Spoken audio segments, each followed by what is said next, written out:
I'd like to welcome everybody to my podcast. My name is Jim Dugan. I hope you guys are doing well. I'm looking to reach out to the Parkinson's community because we have something in common. I have Parkinson's.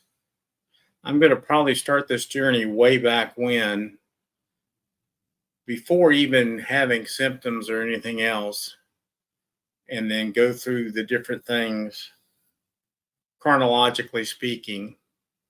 This is probably going to be over many, many episodes, but I hope somebody finds this useful, and hopefully people will go and get help sooner than later, because there seems to be a common denominator from what I've seen and what little bit of things I can find out is everybody kind of starts out in the same way with very minute changes in their body that they're not aware of being a problem.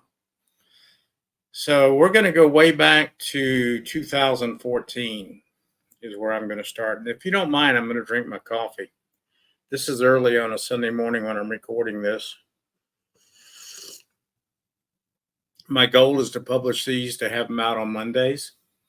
I think I'm going to use the title Facing Parkinson's Head On. I think that's an appropriate title for me, and that's what I'm going to do. So let's start with 2014. I was always having issues with urinary problems, mostly with the sense of urgency and this kind of thing. I'm not going to go into the details, but I was hospitalized with something called hydronephrosis. I think I'm pronouncing that correctly. That was in 2014. I had to have emergency surgery because my bladder was retaining more urine than it should be, as well as my kidneys. With that happening, I found out that I lost the function of one kidney completely, and the use of my bladder was no longer able to contract to distribute urine. Let's call it that way. I don't want to go into too many details. At any rate, it wound up with me having to self-cath, and that's fine. I'm of the philosophy, whatever is handed out to you in life, you just have to play those particular cards, and that's the way it works. So that was 2014, and to add insult to misery, I guess, or injury, or however you say it, I had to have a stent put from the good kidney into my bladder to keep those pathways open. So I had a catheter in for, I think, a couple of months permanently, and got through that. Going to the urologist with the great expectations of not having to cath anymore, that my bladder would have some function, because they said it was a possibility. To find out it was not. That in fact, I've lost that function completely. So I've been self-cathing since 2014. And that sounds worse to you men than it really is. It's not as big a deal as you might think it would be. But I had to go back I think it was either 3 or 6 months, I can't remember, and have my stent removed and replaced. I'm not quite sure the reasoning behind that. I think it has something to do with the fact that infection or whatever. But with that in there, if I was doing anything exerting like yard work or anything like that, I bled profusely. But at any rate, I just wanted to start there, 2014. A few years later, about 2016, 17-ish, I started having some really horrible pains in my gut area, and abruptly had to leave work and go to the hospital. It was that bad, to find out that I had an acute problem with my gallbladder. So I had to have surgery immediately to get that removed. They were going to try to do it laparoscopically. I'm trying to say these words correctly. And that failed, so they had to go in and do an incision about 8 or 10 inches and grab it. Apparently it was in pretty bad shape. It was almost falling apart. for whatever reason. I'm not sure. More coffee. So I got through that. Recovery went really well. And I was on my way again. Not long after that, I noticed some changes. I'd lost a drastic amount of weight, and that was a good thing because I could stand to lose even more weight now, obviously. But long story short, I was noticing my sense of smell was rapidly decreasing. And I kind of wrote that off to being under anesthesia many times. I think I had the stent replaced 4 or 5 times. Finally, we got away from that. It was enough that my kidney was functioning well enough in the tube. I don't have to have that done any longer. But I just wrote it off to anesthesia. Didn't think twice about it, although I miss it immensely. It's one of the biggest things I miss.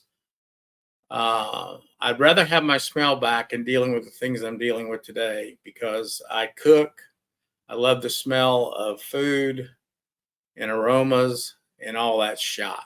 I got none of it. I mean, once in a blue moon, if I open a new can of coffee and might get a whiff of it, like my coffee right now, I can't smell it. Luckily, I still have a lot of taste. I can taste things very well with no issues. So I have no expectations of getting that back. But when I go back to my neurologist, I am going to ask that question. It's probably not going to happen. So what are we up to? About 2016, 17. 2018, I was at a convention or trade show or something in Charlotte, North Carolina. And some people there made a comment that I was walking kind of funny.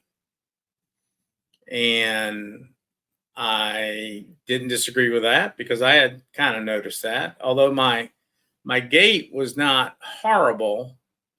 But what I had noticed more than anything else is as I was walking around my facility that I worked at in airports or whatever, my left arm would draw up almost all the way up into curl my hand to the point. It was like, if I could describe it, I had a good friend of mine that I grew up with that had cerebral palsy. And it reminded me of him walking, although his cadence or his gait was much worse. But I do remember the hand drawed up and the non-swinging and so forth. Well, I notice when I exert myself in any way, shape, or form that arm curls up and is a problem.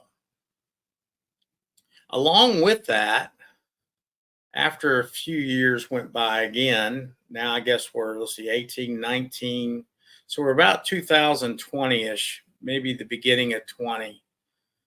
I was having a hell of a time trying to sleep. I mean, it was absolutely horrendous. I would lay down at night and my arm from about right here all the way down to the joint would hurt immensely at night. And I guess hurt's the wrong word. What I really want to say is it was uncomfortable. Was it painful? Yes, but it wasn't pain. I don't know if that makes any sense to anybody. And if you'd like to comment to any of these things or reach out to me and perhaps be part of this podcast, I will have an email address available in the show notes. There will be no notes, though. Bear in mind, it'd be very limited information because I'm not good at that. But let's get back to the story. I felt like it was related, but I didn't still put the dots together. And I started a tremor in my hand and arm. My thumb was waggling up and down a little bit. And I seeked out some medical attention at that point. So say the middle of 2020-ish, I went to my first neurology appointment. Young doctor, seemed capable. Hang on, more coffee. I'm sorry, but I love my coffee. By the way, this podcast is going to be available in all the normal places as an audio track. I am also going to do a video track and put that on my YouTube. I think my YouTube channel, I'm fixing to change it. So when you really start looking for it, it's going to be Facing Parkinson's Head On. How that will wind up in the YouTube channel, I don't know yet, but maybe the next episode, 2 or 3, will get that information to you a little bit better. But right now, you can get this at Apple and Amazon, wherever you normally would get your podcast. I'm hoping to get this published today, so it'll be up there for tomorrow night at 8 o'clock is when I hope to have these populate. Still new to all this. By the way, I didn't mention my age. I'm 64 years old. So all this started happening about 2018. So how old would that have made me? 18, 19, 20, 21, 22, 23, 24.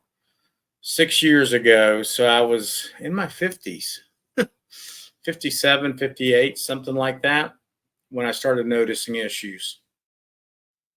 So back to the original story. I went to the neurologist, and he seemed very confident and very capable.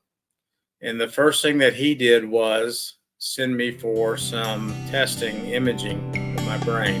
Hang on, more coffee.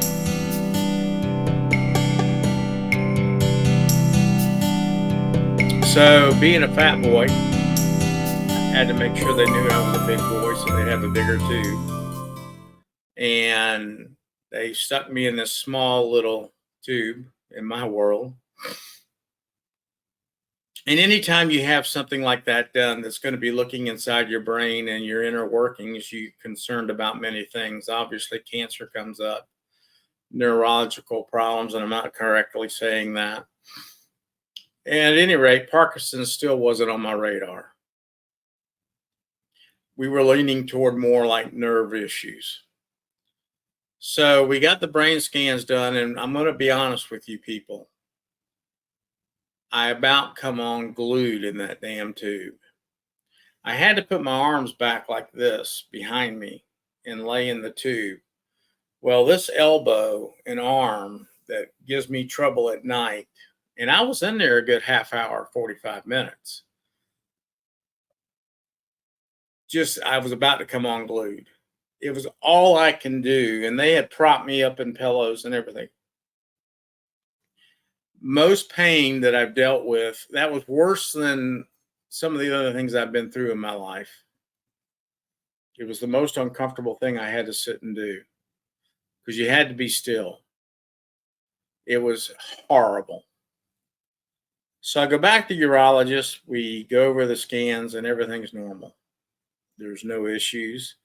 My white brain matter or whatever that is or whatever that does was great and everything else was fine.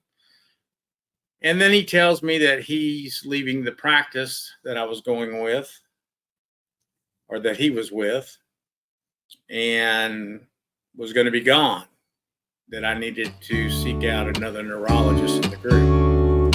More coffee. So I did that. Took me another 3 or 4 months to get in to see this person. She sent me out for blood work. So I went to the blood bank people, Quest or LabCorp, whatever it was at the time. And I had my blood drawn. 17 vials of blood. 17. No shit. I mean, 17. I sat there and bled into that for a while. I mean, that's like a bag of blood almost. 17. So that spooked me a little bit. I'm like, holy crap. So I go back and see her on all that. No problem. None that she could see. Now, bear in mind, both of these people did motion tests, wiggled my arm, had me, do this. whatever it's called, and, all kind of tests, stand up, walk, whatever. First doctor had no conclusion as far as what he thought was going on with me. Okay. Second doctor sent me for the blood work and felt like I needed to get a scan on my shoulder. But in the interim, they sent me to, I don't know what to call the test. It was like a nerve conductive test, I guess is the best thing I can come up with. They put electrodes and probed my leg and arms. And I remember laying there taking the test. And as they did my left side, the time that lapsed between the time I was to tell them I was feeling something seemed like a pretty good period of time. So when he got over to the right side and did the same things, it was instantaneous. So I'm like, oh shit, now I know I've got some type of nerve issues or something going on. Again, I had to go back to the neurologist to have that test evaluated. And that's when she came up with the fact that maybe we'll get our shoulder done, looked at, or whatever. And I'm going, well, that has nothing to do with my leg. She finally looks at me, and you're not going to believe this. Now, this is a very prominent hospital in the city that I live in. I mean, probably the biggest. It's not a teaching hospital, but it's a very good hospital. We also have a Mayo Clinic here, one of the better ones and bigger ones in the United States. She actually looked at me and said, I'm not sure what's going on with you. Have you considered going to Mayo? I looked at her and I said, so you're throwing the towel in? You're giving up? You have no idea, no guess, no nothing? And she politely got out of the room pretty quickly. They had put me on gabapentin a while back. I can't remember if it was the neurologist or my general or who it was, but I wound up down the gabapentin trail, and that did help at night. It helped immensely, and I'm also taking a muscle relaxer. I'm going to leave the story right there as far as the clinical stuff goes. I'm going to give you a little bit more information about me now. You guys may not want that part, but it's here if you do want to watch it or listen to it. Because I think that's the one thing I see lacking in other people's conversations about this disease. They don't enlighten about themselves enough. And this is hard enough as things are. You need to understand that these people have lives and hobbies and activities that they may or may not be able to do anymore. So I'm going to share some of that. To start with, I don't know that the young people won't know what this is, but I'm an amateur radio operator or a ham radio operator. I've been licensed since 1977. I've enjoyed the hobby immensely. I could still do that hobby if I could ever get some antennas back up, but that's nor here nor there. Although it would take immense amount of help from somebody at this point because I can't do it myself anymore.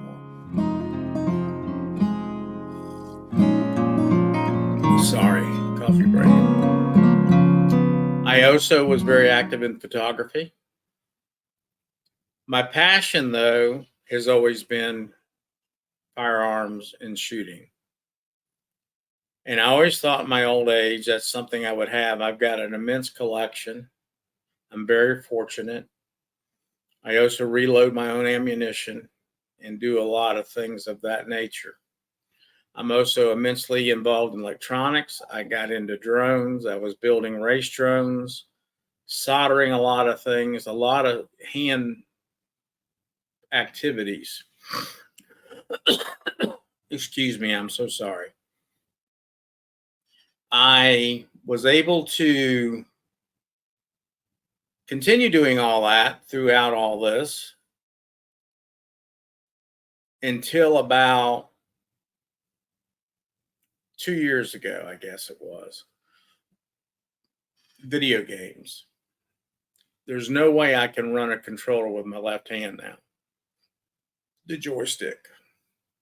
My photography drones, I can still fly because the motions on the sticks on that are very minute compared to trying to fly a race drone. Forget the race drone. It's no longer in my wheelhouse and it's gone forever. And, that's okay. The one thing I do miss, and that's really bothering me more than anything else, is I wasn't good at it, but I was able to do it. Play guitar. I could chord about anything I wanted to chord. I can't put two chords together if my life depended on it.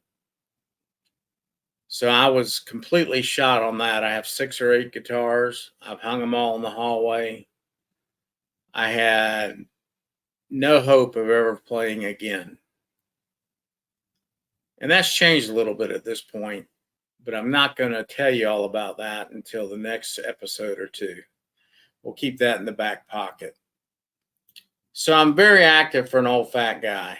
So I'm 64 years old. I'm still more or less working. I'm consulting. I'm working from home, which is nice, and I'm not having to work a lot. But the stress that goes along with that doesn't help the situation, apparently. So I may be giving that up here before too long. I can afford to retire, but the insurance is nice. I will be 65 in May. So that will open a whole new avenue of insurance probabilities. But for right now, I am still working. I'll leave it at that. I also decided a year or so ago to get into knives collecting. I'm a collector. I'm not really a user, although the firearms I do want to use, be able to still use. More coffee. So holding a pistol has become a challenge. And I do a lot of rifle, and that's okay because the style of bench rest rifle that I'm doing doesn't require my left hand to be active a whole lot. And by the way, if you're on video, that's about where I'm at right now with the trimmers. And I don't know that I call that trimmers as much as a shaky arm. Doesn't matter. So I hope you guys find this stuff useful, informational wise. I hope I can remember where I'm leaving off so I can pick up the story. Just to give you a little bit of a tidbit for the next episode or two, I found a really good neurologist. And I will enlighten you a little bit more about how that went and when that all happened and everything else. Obviously, at this point, you realize I've been diagnosed with Parkinson's. I want you guys to understand the time that it took to get to that point. You remember my journey started really not in 2014, but really in 2018 when we started noticing significant differences. I don't think the original was related, but I begin to wonder because there's so many things involved with this disease. It could be from your bladder to your bowel movements, your walking, your speech, your ability to eat, swallow. It involves so many things. Who knows when it began? Apparently, it was my destiny, though. And you know what? That's what the big man gave me to deal with, and we're going to deal with it, and we're going to take it head on. I hope you will join me for the next episode. I hope I didn't bore you to death. I hope that you guys see something from this that's going to be helpful. And I appreciate you listening. Again, my name is Jim Dugan. The podcast is going to be called, what is it going to be called? Damn, I'm having a brain fart now. Parkinson's. Facing Parkinson's head on. Sorry for the brain fart. but I'm sure that the people with Parkinson's can relate to that. Thank you again for watching. Have a great day.